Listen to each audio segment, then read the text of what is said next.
మనం నత్తరి ఎరువులను చూసుకున్నట్లయితే వాటిని కంపల్సరిగా దఫాలుగానే వేసుకోవాలి. 3 నుంచి నత్తరి అయితే 3 నుంచి 4 దఫాలుగా ఆఖరి దిక్కులో, తర్వాతి పంట దశలో, తర్వాత పూత దశలో. ఈ యొక్క భాస్వరం ఎరువులు ఎప్పుడూ కూడా పైపాటికి వేయవద్దు. ఎప్పుడైనా మనం ఆఖరి దుక్కిలోనే వేసుకోవాలి.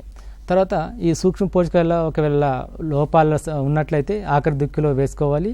లేదా పంట కాలంలో కనిపించినట్లయితే మనం జింకు లోపం కనిపించినట్లయితే 2 గ్రాముల లీటర్ నీటికి జింకు సల్ఫేట్ను మనం లీటర్ నీటిలో కలిపి 5 రోజుల వ్యవధిలో 2 నుంచి 3 సార్లు పిచికారి చేసుకోవాలి. ఇలా చేయడం వల్ల ఏమవుతుందంటే ఎప్పుడైనా మీరు ఒకటి గుర్తుంచుకోవాల్సింది ఏంటంటే భాస్వరం ఎరువులను పైపాటుగా అసలు వేయద్దు. ఎప్పుడైనా ఆఖరి దిక్కులో వేసుకోవాలి. నత్రజని ఎరువులను దఫాలుగా వేసుకోవాలి. అదేవిధంగా పొటాష్ ఎరువులను కూడా దఫాలుగా వేసుకోవాలి. ఒకవేళ ఎక్కడెక్కడ నీళ్లు ఏమైనా నిలిచి ఉంటే, ఇప్పుడు బాగా వర్షాలు పడతాయి కాబట్టి నీళ్లు నిలిచి ఉన్నట్లయితే వాటిని కాలువల ద్వారా బయటకు తొలగించి వేయాలి. కొద్దిగా నేల ఆరే విధంగా చూడాలి. అట్లా చేసుకున్నట్లయితే కొద్దిగా లాభాలను పొందవచ్చు. పంట కూడా కొద్దిగా బాగా పెరుగుతుంది.